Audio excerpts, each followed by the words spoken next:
This video is narrated. If you prefer the video with subtitles only, please click on the link in the description box below. November 7, 2019. Over Nova Scotia. Lease Cargo Flight 4854 is flying a cargo flight from Chicago to Halifax. In command is a captain with 21,134 hours of flying time. The co-pilot is a first officer with 7,404 hours of flying time. Also on board is an international relief officer with 5,005 hours of flying time. There is one passenger and the 3 pilots. The plane is a 22-year-old Boeing 747-400 freighter. The pilots received the Halifax Automatic Terminal Information Service, or ATIS Sierra. According to the ATIS, there is an overcast of 3,600 feet, broken ceiling at 500 feet, and that the landing runway is runway 14 while the departing runway is runway 23.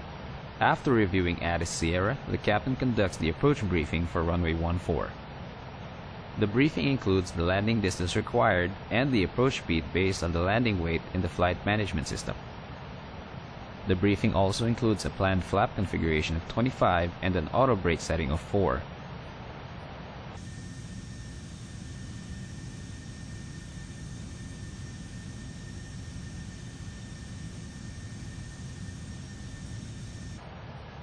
Flight 4854 is 153 nautical miles from Halifax Stanfield International Airport. At 4:43 a.m., the pilots begin their descent. At 4:46 a.m., Moncton Area Control Center asks the pilots which approach they will be requesting for Halifax. The pilots request the runway 14 ILS approach. The controller clears the pilots to fly directly to the intermediate fixed TETAR.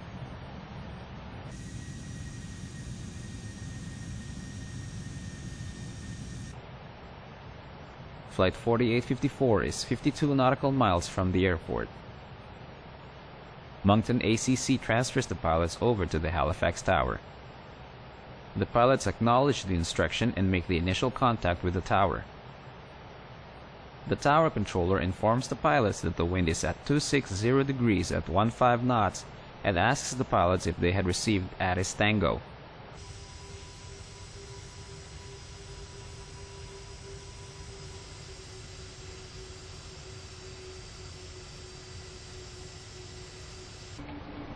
Flight 4854 is 8.6 nautical miles from runway 14. The tower controller informs the pilots that the wind is at 260 degrees at 16 knots, gusting to 21 knots. This will result in a 7-knot tailwind component. The controller asks the pilots to confirm whether runway 14 is still acceptable. The first officer replies that it is. The tower controller repeats that the wind is at 260 degrees at 16 knots, gusting to 21 knots, and clears the pilots to land. The tower controller's question regarding the acceptability of runway 14 prompts a brief conversation between the pilots about the perceived lack of runway options.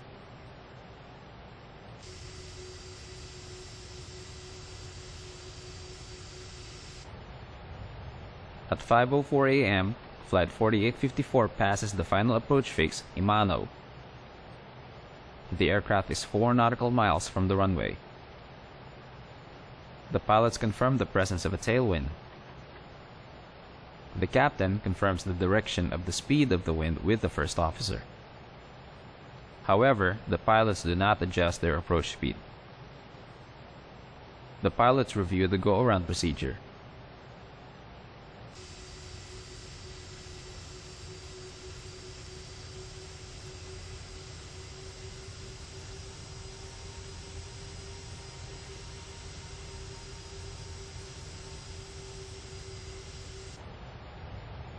Flight 4854 is 1.7 nautical miles from the runway. The tower controller reports that the wind is at 250 degrees at 15 knots, gusting to 21 knots. The captain disengages the autothrottle and the autopilot.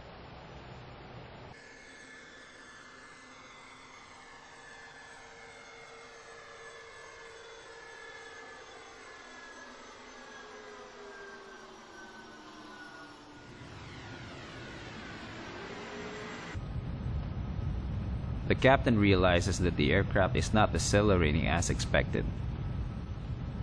He begins to use manual braking. The captain states, "Max braking." The first officer attempts to rearm the auto brake selector. The captain does not make the callouts for the landing roll-out procedure. Flight 4854 runs out of room.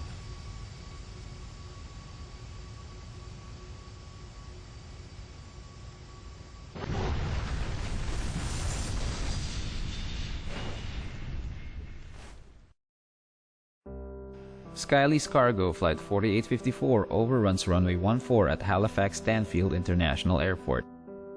Everyone on board survives. The pilots began the descent from 37,000 feet when the aircraft was 153 nautical miles from Halifax. The controller asked the pilots which approach they were planning, to which the first officer replied that the plan was for the ILS approach to runway 14. The controller then cleared the pilots to the intermediate fix TETAR. At 4:54 a.m., the tower controller advised the Moncton Center controller that the primary runway was changing to runway 23 via the RNAV 23 approach. The new landing information was not passed to the pilots and was contrary to the pilots' understanding that runway 23 was unavailable. Had the pilots known about this change, they may have factored this option into their decision-making process. The aircraft approached the final approach course in the presence of a tailwind. The pilots were reducing the speed to configure the aircraft for the ILS. As a result, in the minutes before switching to the tower frequency, the pilots made 24 statements and callouts related to the configuration of the aircraft. The tone of many of the captain's statements indicated some apprehension, suggesting that he was seeking validation for his actions. The frequency and tone of communication also suggested a high workload. Given the high workload during this time, it is unlikely that the contents of Atis Tango were reviewed in detail. In any case, the pilots remained unaware that the approach had changed to runway 23.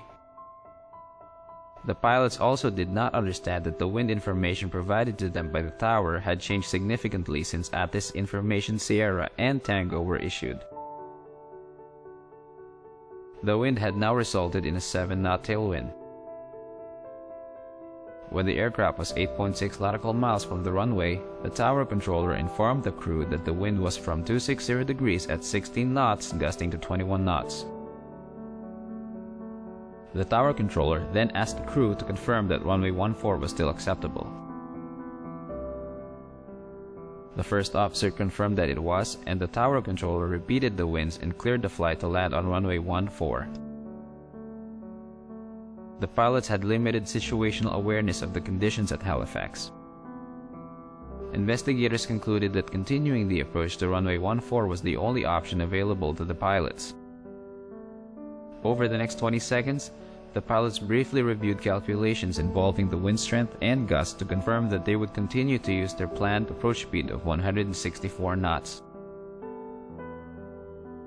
The pilots then performed the landing checklist. Due to the tailwind, the higher approach speed of 164 knots increased the landing distance required to 7,514 feet, reducing the safety margin to 186 feet. After passing the final approach fix, when the aircraft was 4 nautical miles from the threshold, the crew confirmed the presence of a tailwind for the first time. When the aircraft was passing through 800 feet, the captain reviewed the go-around procedure with the crew. This go-around review at this late stage of the approach indicated that the captain was aware that the presence of a tailwind had further reduced the runway margin on the 7,700-foot runway. A few seconds later, the tower stated, "Wind check, 250 degrees at 15 knots gusting to 21 knots, resulting in a steady 4-knot tailwind component and a landing distance of 7,211 feet. The pilots had a short exchange about whether the captain was comfortable with the landing. The pilots agreed to continue the approach. The tone, timing, and content of the pilot's communications indicated a limited degree of confidence in the execution of this landing. These communications just before landing and during a high workload moment of the flight indicated heightened crew anxiety concerning the imminent crosswind landing. After the captain disconnected the autopilot and the autothrottle, the airspeed increased to VREF plus 19 knots. The aircraft also deviated slightly left of the localizer and slightly above the glide slope. The airspeed increased to 173 knots as the aircraft crossed the runway threshold, higher than planned. The aircraft crossed the threshold 14 knots faster than the required approach speed, with a 4.4 knot tailwind and 12 feet above the glide path threshold crossing altitude of 50 feet. This increased the landing distance to 8,088 feet. Runway 14 is only 7,700 feet long. At 25 feet above the runway, the throttles were set to idle position. Half a second later, reverse thrust was selected on engines 2, 3, and 4. Engine 1 reverse thrust was not selected, and the engine remained in forward thrust for the remainder of the landing rollout. Investigators were unable to determine the direct cause of the advancement of the engine 1 thrust lever. The advancement of the number 1 thrust lever caused the speed brakes to retract. Although manual braking began 8 seconds after touchdown, maximum braking effort did not occur until 15 seconds later. At that time, the aircraft was only 800 feet from the end of the runway. It was no longer possible for the aircraft to stop at the runway at this point. 5 seconds later, the aircraft departed the end of the runway at a speed of 77 knots and came to a stop 270 meters past the end of the runway. In response to the accident, NAV Canada published a bulletin highlighting the importance of issuing landing information to pilots. They also remind controllers of the procedures in the landing information section of the Manual of Air Traffic Services.